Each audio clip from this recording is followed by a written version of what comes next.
All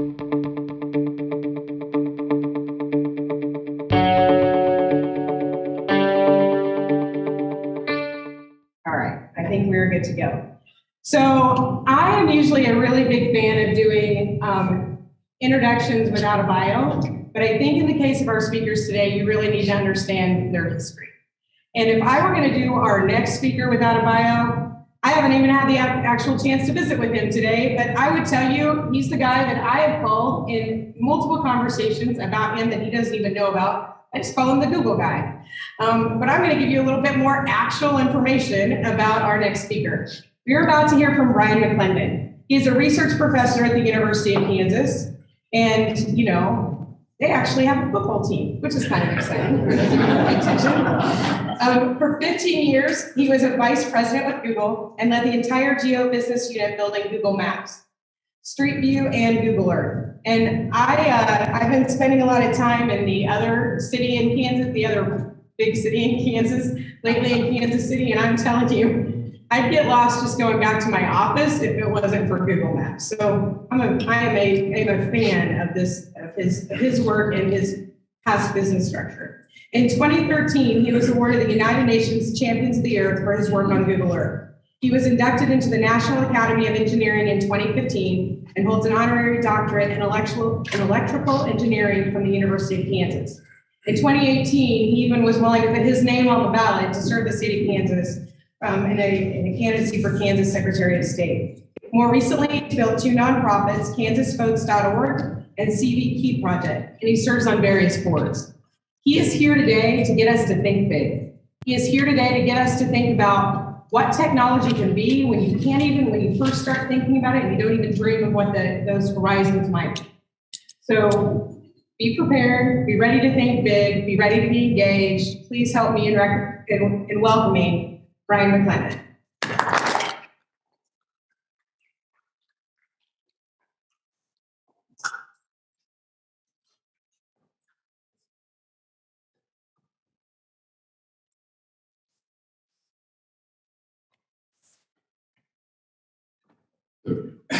Kyle moves quick and get slides to go. Oh. Didn't move quite as quick as I thought. So I want to thank Jackie for the introduction. And my goal here is to try and think about a lot of things beyond just CattleTrace and think about how we can create value. And to give a background, so my candidacy in 2018, I was able to drive 25,000 miles around the state of Kansas and meet a lot of different people. And I met some big farmers who use Google Earth out in Scott County. And I met Scott Foote, who gave me a whole rundown on how feedlots work and what the issues were that he was seeing at the time. And that started my education in this industry. So I don't have a long history here, but I'll talk a little bit about my own history to give you some background. 20 years ago, satellite data existed. We had satellites in the sky that did pictures. Yell loud into it. How about that? Is that better? More? Oh, okay.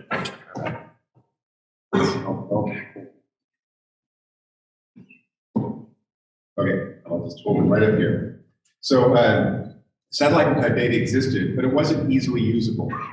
And we started a company called Keyhole, founded in 2001, and launched this product that you see here. Now, a few of you may have actually used this product. Back in 2001, it required a 3D graphics capable personal computer, Windows, and it required a broadband connection.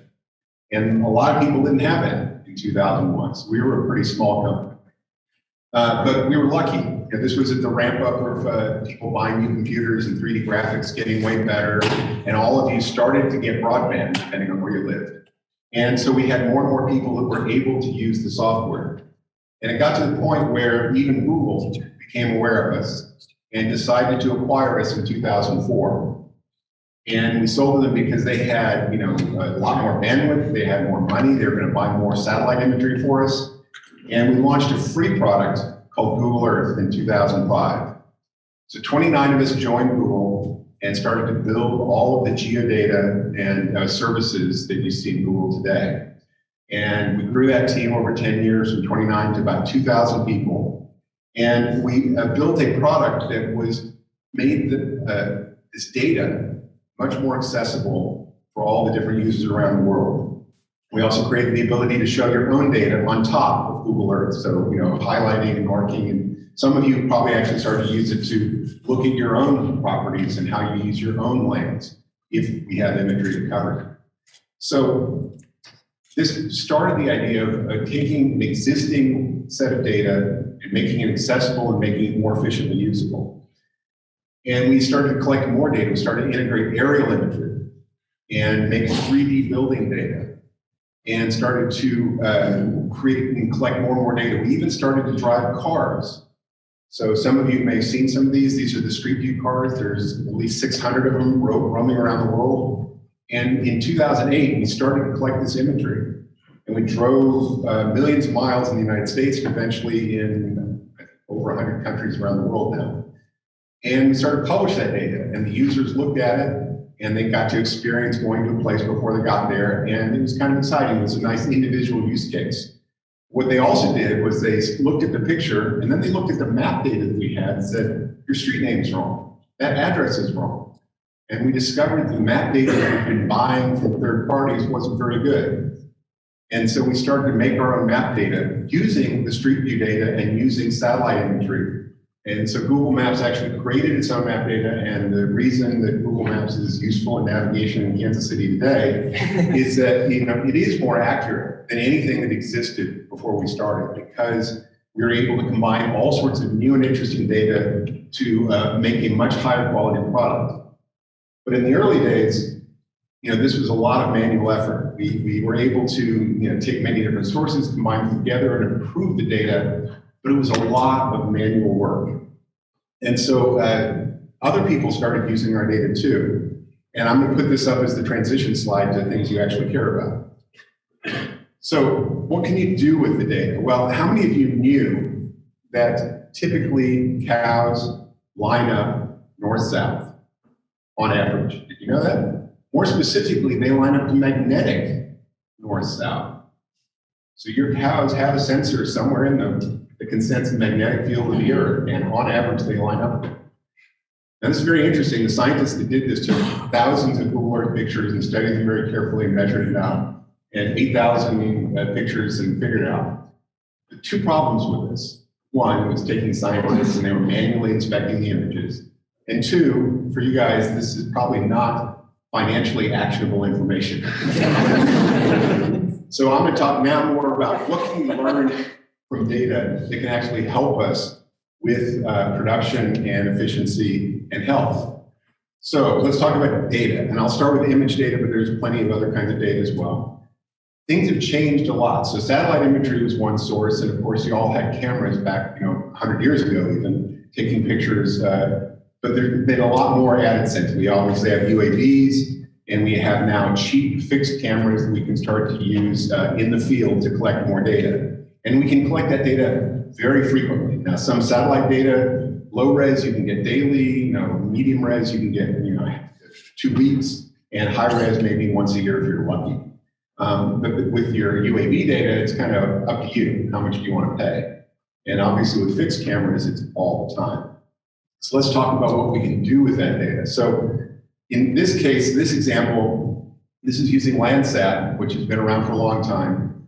But if you look at one parcel and look at the production and look at the efficiency, you can get these 16-day updates, and you can actually track the efficiency of forage growth and stocking rates, all based on the data from what is already publicly accessible satellite imagery. So this is, again, scientists using existing imagery.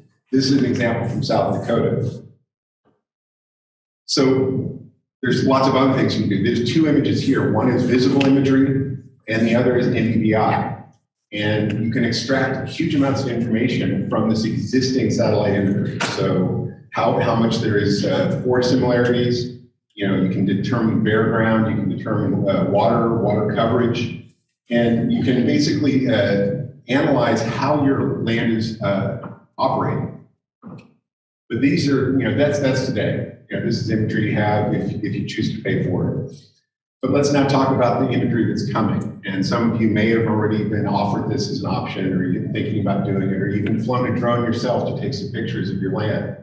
But if you had a systematic way to regularly collect data using UAVs, you could actually derive plant composition. And if you got close enough, you can recognize invasive species and seeing problems with your forage. You can also track, obviously, animal movement. If you go out, put it up every hour, every day, you can actually get information about what your animals are doing. You can derive biomass, not just of now, but of what's available. So you can go look at fields that you haven't been using and see, is it ready to send the herd out there because there's enough biomass that they can stay and eat for quite a while. And this is one that I didn't delve too deeply into, but if you get really close, you can actually analyze manure in the field and figure out how the cow health is, at the herd level by going in and taking pictures. So this all seems a bit overdone. One of the things about taking pictures and imagery is you can collect a lot of data. And as long as you can sort of take the human out of the loop on the inspection of that data, there's a lot of potential information you can get out of it. So how do we scale this? One way is, static cameras, because UAVs are kind of up and down and there's some maintenance issues and you have to decide how much you want to spend.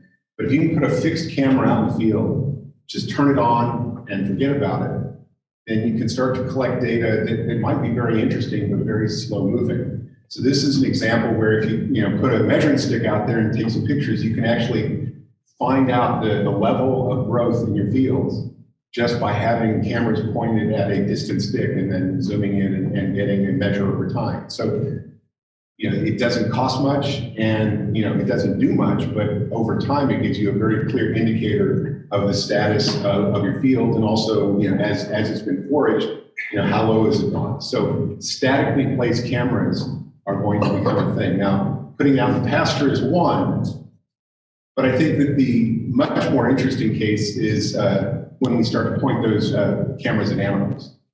And so in this case, this is like a mineral feeder in the pasture, and you hope that your animals visit this regularly. And you can do a huge amount if you can get a look at every animal every day or every animal every couple of days. And so if you take these pictures, what can you learn from the animal? I think the bottom right one is the sort of the money shot. This is the one that I think is going to define everything. If you can measure the weight of a cow from a picture every day and do it accurately, you can learn amazing things. And this is possible. And we're working on it. There are many people working on it right now. You could collect every cow every day, what is their weight? And you can then graph that. Well, you could draw it on a piece of paper and that would be educational, but a computer could graph that for every single animal in the herd and trace the performance of that cow through pasture to feedlot to go to market to money. And you could determine over time which graphs are the most profitable, which cows through what processes are actually the most efficient at generating value at the end of the chain. And if you can do that for every cow every time, you can learn. There's going to be, I can tell you that in every industry I've ever seen, the things that you can find out from that information are going to change how you think about cows. In this room, we have all sorts of amazing historical anecdotal experience and systematic and measured experience. But if you can take that information, label all the things we know, and say this is a good cow, this is a bad cow, over time, the computers will find that that's a pretty good cow, and this is like an outstanding cow in these three dimensions. And over time, you'll find out what treatments, what fields, what antibiotics are going to be the most beneficial, or no antibiotics, which is actually far more preferable. So I think that one picture, I just want to emphasize that because I think that changes everything. But there are many other things you can learn about an animal from a picture. You can find out if they are ill. You can find out if they're lame. You can find out their behaviors over time. We'll talk about that in a little bit. And you can also obviously continue to track them with either RFID or with the ear tag, just the number on the ear tag. These cameras are actually pretty good at reading those numbers if they're good ear tags. And so the tracking of an animal by ear tag will give all of this information and let that individual then be correlated all the way through the chain. So now let's talk about the feedlot and what we can do there. So I think that the information here is obviously you're guaranteed to see every cow every day. In fact, you're guaranteed to see every cow every minute of every day. We have very high-res cameras now. You can mount them statically, point them at the lot, and you can collect this data and effectively track the personal cow throughout its behavior the whole day, not just when it's at the trough, but also when it's sitting down, when it's walking around. How much does it move? And who does it interact with? And we take this literally to disease tracing to say which cows were near that cow in the last 36 to 48 hours when it became infectious. Like, we could do that. We can literally contact trace cows. But from a business perspective, the information about cow behavior can help you determine which set of animals are happiest, healthiest, and what can we do to change their experience so that they all get better overall. So in this case, they're tracking how much time each cow is spending at the trough, and are they actively feeding or are they not? And when they're not there, are they walking around? Are they sitting? Are they moving? How active are they? And again, the last one is a camera identifying using the ear tag is reading the number directly off the ear tag. And what this means is that since you can trace every cow in the feedlot, you know at every minute of the day which cow is which cow, even if you don't see the ear, because you basically have them walking back throughout their entire feedlot experience. And so if you combine the weight information you get from these cows with the weight information you have at the pasture, you now have basically from cradle to grave daily data for the weight of the cow at a minimum, plus a lot of other information as well. And when you measure the value of the cow at the end of the chain, then things get very interesting. So obviously this sounds great. We could all do this. Why are we doing it now? Well, costs, were very high. One of the things that we did not have 5 years ago was machine learning at a price. And it turns out that luckily the rest of the industry is adding machine learning to all sorts of different applications, and it's making it very, very cheap.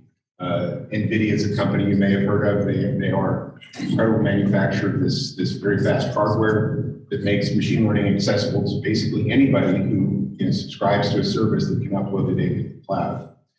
So this cheaper machine learning is part of it. By analogy, you guys remember Michael Douglas and the huge cell phone that he had back in 1993. Maybe a few of you could afford one of those back then. I don't know. I see. But in 2007, Apple introduced the smartphone, and it was $600 then, $1,000 now. But there's a version of the smartphone that's $50. And that $50 smartphone has changed China, Africa, India, so that every small entrepreneur in these countries is doing business on their $50 smartphone. Well, cameras are in that same phase right now. Machine learning is in that same phase right now. We're well past Michael Douglas. We're right at the sort of smartphone phase. But our goal is to get to the point where a cow can carry around their smartphone, which is really a camera point at that point. And you can get the information about each cow, because you can afford $50 a year per cow to monitor them. I'm making that number up. I don't know what's going to be. But in any case, it'll be much cheaper, and it's going down over time because cameras are getting cheaper, data is getting cheaper. And for those of you who haven't already experienced the wonders of Starlink is going to allow anybody in any field to actually get good broadband up to the cloud. It's $500 and $100 a month get you 200-300 meg down and 60 meg. I don't know why I'm advertising this, but I'm So, all these things are coming. And so if you can do this, you can change everything about how you think about, animal health and animal costs. And you can then maximize the performance of your individual cows and your herd as well. Another thing you can do is optimize land use. So we talked a little bit about satellite imagery and all of the things that you can do looking at your own land. But if we can improve the performance of the land, we can actually start to treat the land better and make it more efficient. We can start to do things that actually change the climate. So if we can get more carbon sequestration into the forage, there's going to be a point where that's going to actually be monetized. Now, we're not there yet, but there are already systems in place that are monetizing other forms of carbon credits. If we can get carbon credits applied to forage changes, then all of the land out there has the opportunity to prove that if we change our process, we can sell those carbon credits to those that are going to choose to buy them. And this is small numbers right now, but Canada is 10x the value of a carbon credit, and it's going to keep going from there. We can also use that information about how we treat the land as part of our sort of chain of custody of the animal and bring that all the way back to the consumer dining room table. But we already have seen that consumers pay more money for organic, even though organic kind of a BS kind of thing.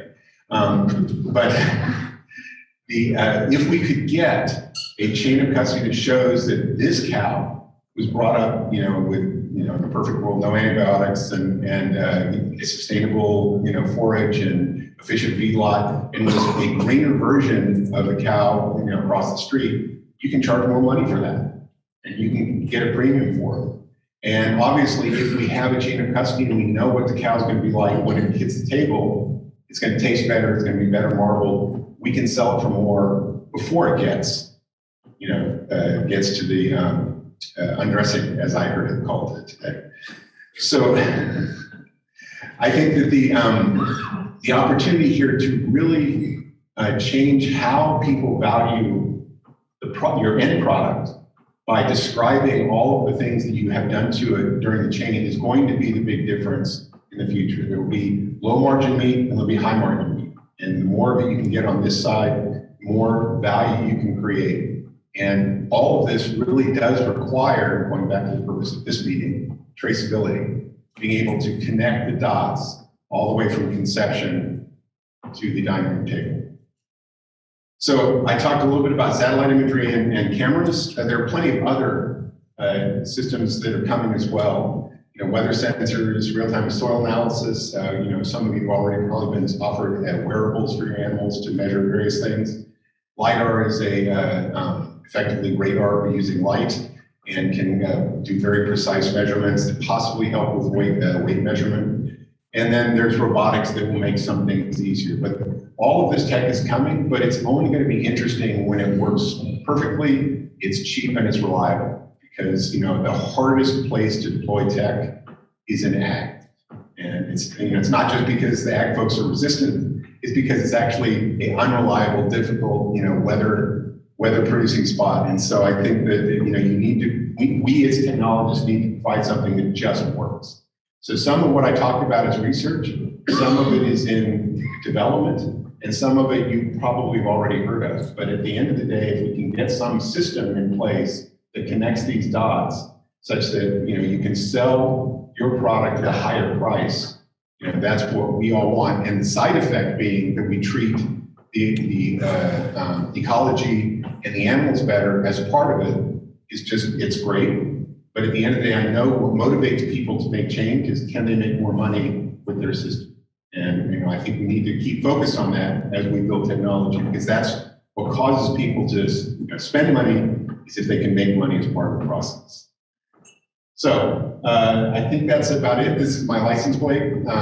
It'll happen. I bought it in 1998 before Keyhole came out. And I believe that technology is going to change the world. And it's changed in many ways already. And everybody will get the benefits of this cheaper hardware and cheaper software over time. But we need your help. We need your expertise Because one of the things about machine learning is that it really likes what we call labeled data. And your expertise is saying, that's a good picture and that's a bad picture. That's a very important aspect of this, because we want data that we can then use to train a machine to recognize this, even more subtle gradations than you do. So please, some of you need to adopt this a bit early so we can collect the data, so we can make the systems that are eventually going to make this entire industry more efficient and healthier and happier. Thank you very much.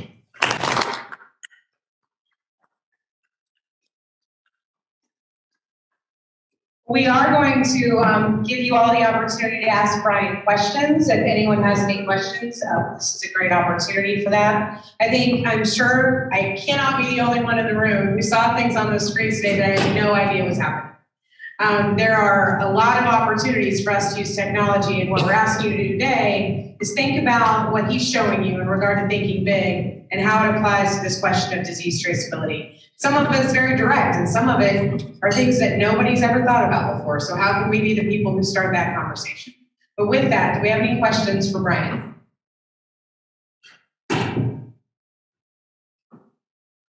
Thank you, Brian. That was extremely interesting. One of the things, and you talked about this last night, that daily weighting, so that resonated with me because I know it's going to cost money. Granted, to weigh something every day, take the scales. But my question is, how accurate is that metric for measuring? Because it doesn't seem as if it takes width or maybe bone structure. So I think how accurate is it right now? I think it's a tiny bit of a research and development question. My prediction is that it's going to be more accurate than you can possibly imagine. Because if you have enough camera pictures of a cow from 3 dimensions, you can actually see the shape of the leg and the size of the neck and other very small, subtle aspects will be measured at centimeter level precision, so that you can simply calculate volume. But we're not there yet. But with enough imagery, we will get there. And so, you don't need just, these cameras are just sitting here taking pictures. They will eventually see that cow from 18 different angles and merge that into a very perfect 3D model of the cow, which hopefully will translate to a very accurate weight of the cow.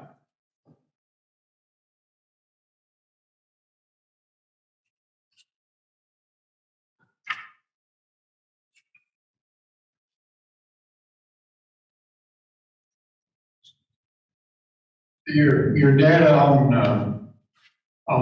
the forage in different parts of the pasture, different parts of the ranch, how accurate is it? Did it come in tons per acre? How do you calculate that? That's a very, very good question, and I will plead that I don't have a good answer for it.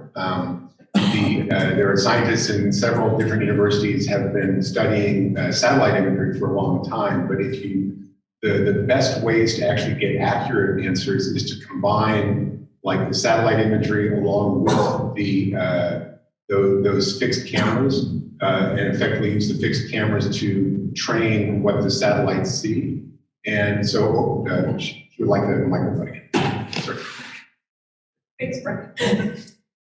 Well, your comments about sustainability and carbon, I think the industry, I think it's very well put, but I think we're accused of cows causing like 8% of carbon, but there's some study out there that says that we sequester 11%.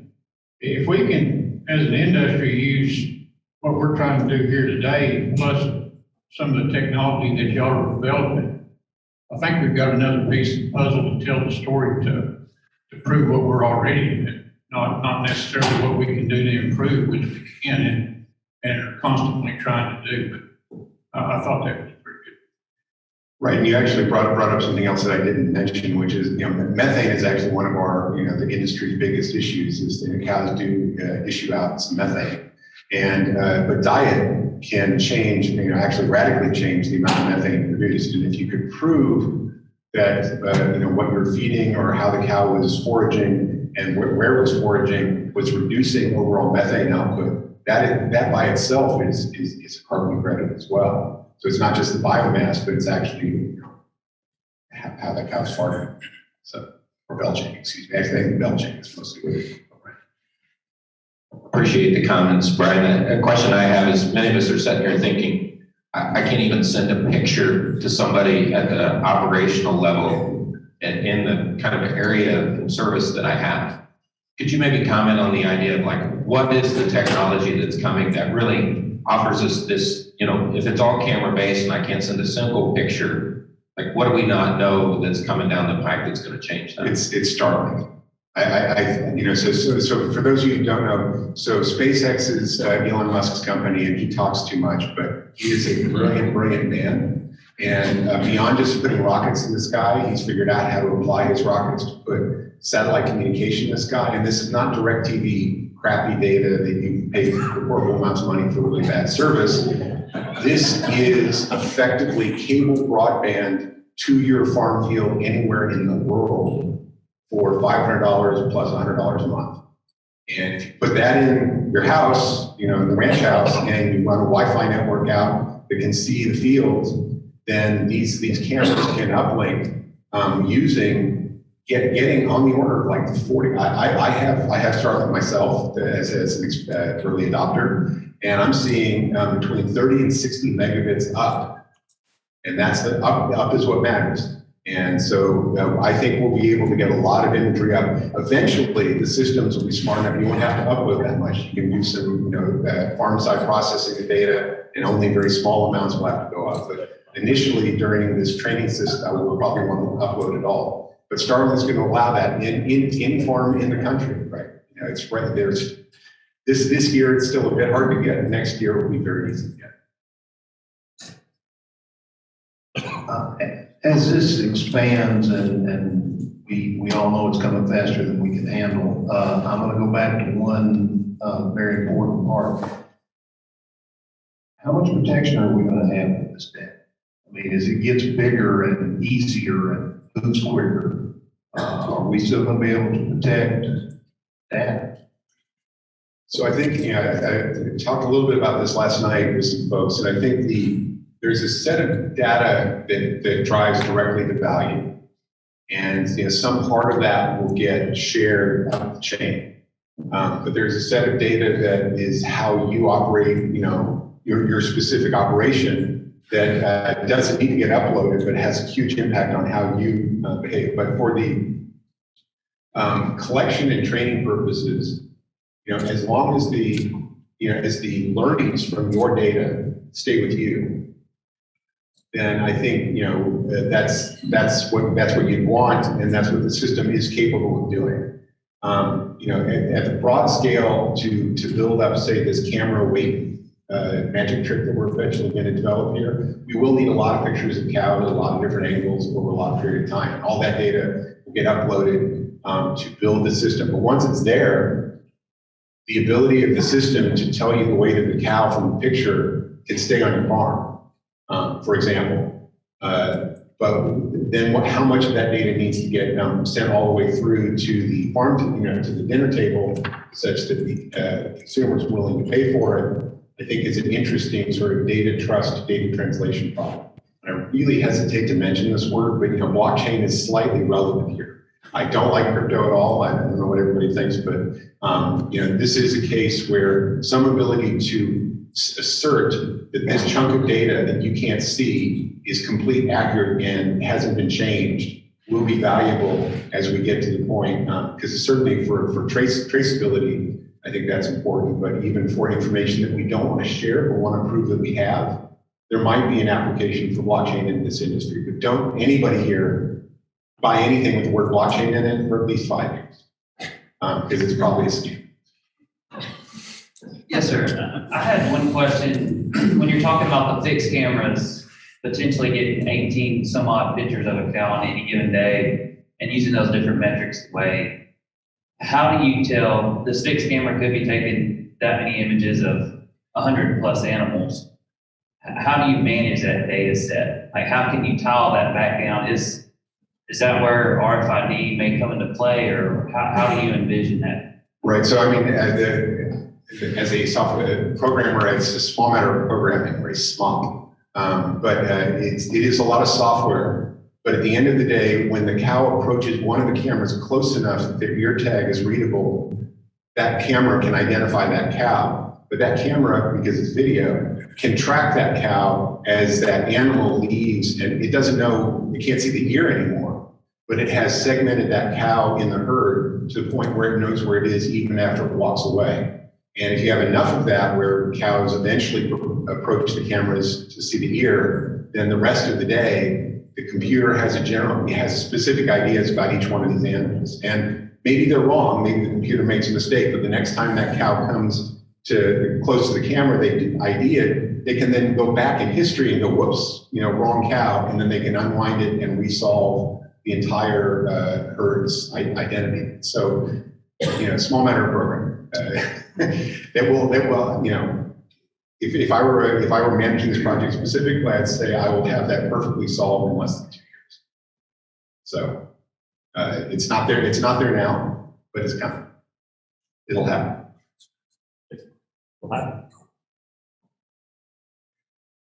Okay. Any additional questions for Brian? Well, if you all please join me in giving Brian a round of thanks for getting here.